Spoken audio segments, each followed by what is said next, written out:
falar de sua saúde. Estou recebendo hoje aqui no programa o Dr. Luiz Anísio Vana, que é cirurgião plástico. Seja bem-vindo, tudo bem? Obrigado, Regiane.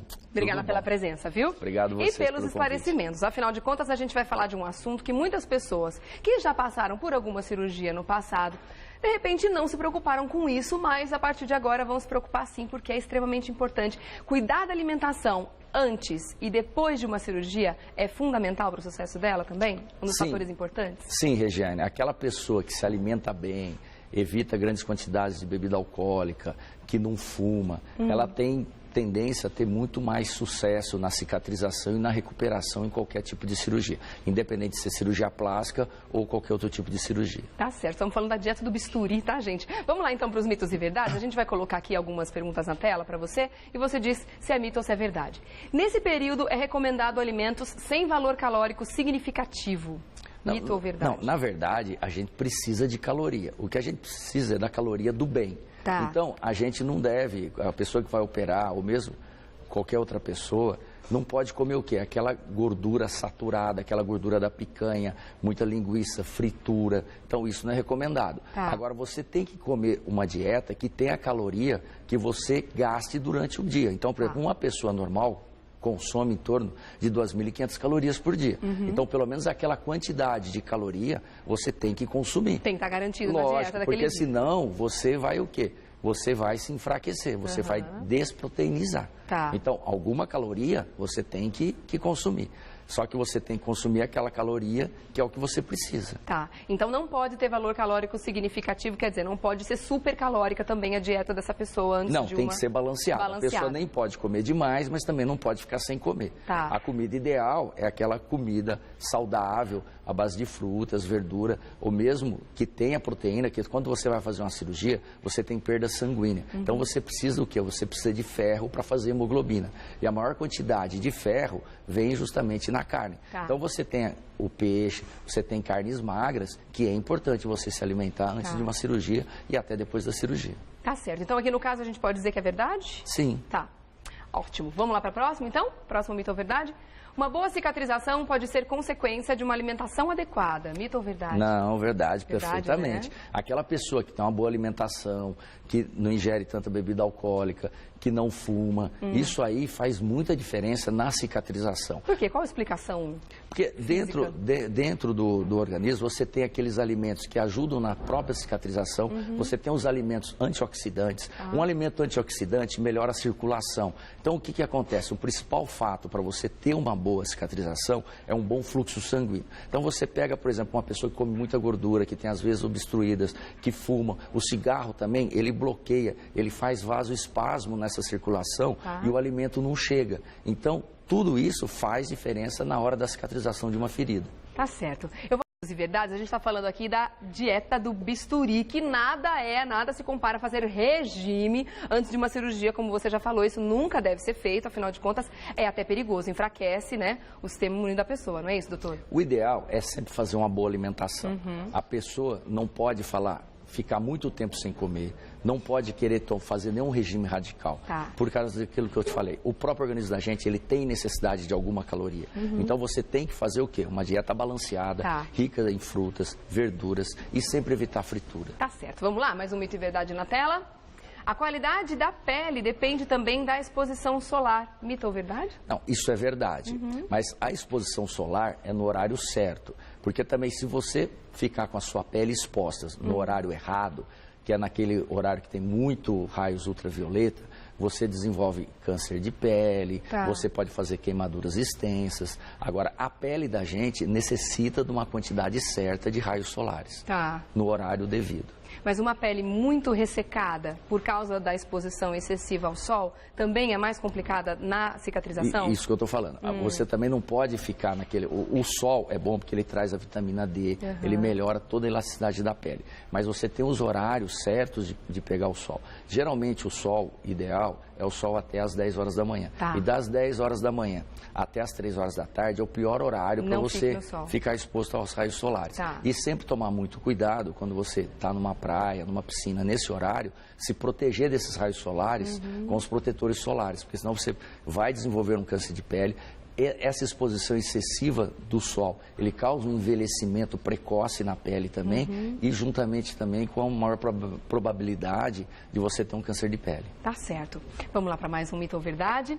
Ingerir muito líquido é essencial. Mito ou verdade? Não, isso é verdade. O que acontece assim, o organismo do ser humano, 70% é água. Então, o que acontece também? Aquela pessoa que não se hidrata bem, por que às vezes a pessoa não toma água? Porque ela come muito. Só que com isso ela acaba engordando. Tá. Quando você come um arroz, um feijão, 70% daquilo que você está comendo é água. Então, se a pessoa já vai hidratada na hora do almoço, ela já vai necessitar de menos quantidade de comida. Por quê? O organismo da gente dificilmente pede água. Geralmente ele sabe que se ele mandar o sintoma da fome, você se alimenta. No momento que você se alimenta, você se hidrata. Só que aí com uma alta quantidade calórica. Então você tendo uma boa hidratação, principalmente água, você com isso vai ingerir menos caloria e vai se manter mais saudável. A chance de ingerir muita comida então é menor, né? Bem menor. Ótimo, maravilha. Vamos lá para o próximo então? Mito ou verdade na tela? O ferro deve ser consumido com alimentos considerados fontes de cafeína? Não. Isso aí é um mito só por causa da palavra cafeína aparecer com a palavra ferro. Tá. O ferro, ele vem em alguns legumes e principalmente na carne. Tá. Mas não tem nada a ver com cafeína. Tá, a cafeína, na verdade, então atrapalha a absorção do ferro, não é? Sim, e a cafeína, o que é a cafeína? Ela é um estimulante, que ela acaba fazendo até um catabolismo, que a pessoa fica mais elétrica. A cafeína não é uma fonte de energia. Ela é uma fonte de energia, mas ela faz catabolismo. Ela não traz energia, ela gasta a energia do corpo. Por isso que às vezes a pessoa usa a cafeína quando está fazendo regime. Tá. Por quê? Porque a cafeína, ela dá disposição. Mas essa disposição, às custas do quê? De gastar uma energia que o organismo já tem. Então ela não traz energia para o organismo. Entendi. É verdade que a vitamina C ajuda na absorção do ferro pelo organismo? Sim, ela ajuda na absorção do ferro e ela é um excelente cicatrizante pós-cirúrgico. Tá. Já existem trabalhos de pessoas que fazem a vitamina C antes da cirurgia ter uma melhor cicatrização. Ah, que bacana. Então quando a gente come algum alimento que é rico em ferro, de repente tomar um suco de laranja depois... É muito bom. É uma boa combinação. Excelente combinação. Tá bom. Eu volto daqui a pouquinho para a gente continuar essa conversa. Dieta do bisturi, muito interessante, viu, gente? É importante que você saiba, assim, como se comportar. No dia a dia é muito importante a alimentação, é claro, mas é um assunto que a gente deve se preocupar se, de repente, tem uma cirurgia agendada, né?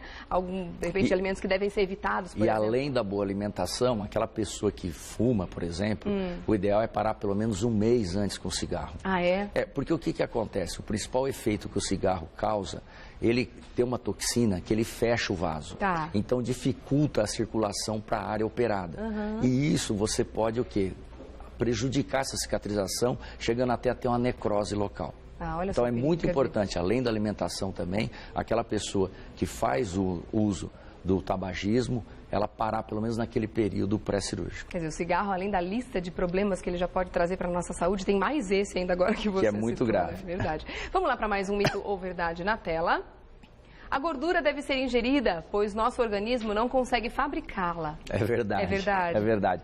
Só que a gente precisa da gordura boa, aquela gordura que vem até do próprio ômega 3, que vem dos peixes, dos óleos minerais. E o ômega 3, como já foi falado agora, uma grande vantagem dele, ele é antioxidante. Tá. Então ele elimina aquela gordura ruim, os ácidos graxos. Então é muito importante. Agora, realmente, a gente precisa de gordura, a gordura que vem da amêndoas, que vem da castanha, é diferente da gordura da picanha, da gordura da fritura. Essa então, é a gordura boa. É a gordura do bem, como a gente sempre preconiza aqui, né? Então a gordura deve ser ingerida sim, mas tem que atentar para o tipo de gordura que você está ingerindo. Até porque ela produz caloria, ela dá energia ao organismo. Tá certo. Tem mais um para a gente colocar na tela? Vamos lá? O consumo de ômega 3 ajuda a contribuir com a formação das inflamações.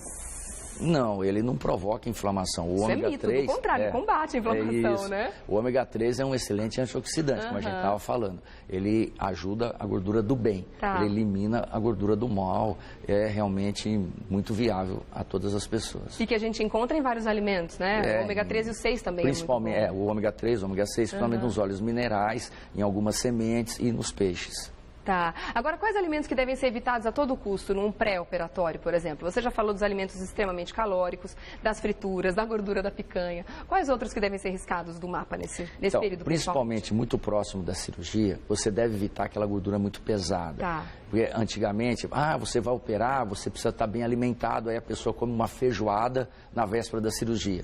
Aí chega no dia da cirurgia, a pessoa pode ter um distúrbio gastrointestinal, pode ter dor abdominal e, além disso tudo, quando você come uma comida muito rica em gordura, uma comida muito pesada, toda a energia do seu organismo vai para o estômago. E isso o quê? Falta energia. Para dar conta daquilo tudo, né? Isso, a gente manda para dentro e fala, se vira. Então você já está tendo uma grande capacidade da energia do seu organismo centrada no seu estômago. Enquanto teria que essa energia estar dissipada para quê? Para todo o seu organismo, para melhor receber aquela cirurgia. Tá certo.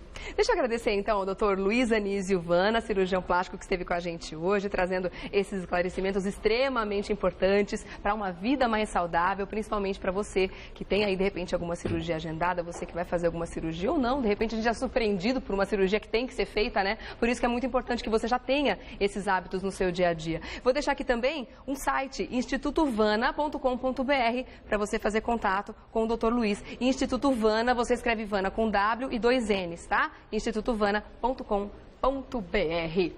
Muito obrigada pelos esclarecimentos, viu? Até uma próxima, Até tá? uma próxima. Muito obrigado. Olha, tem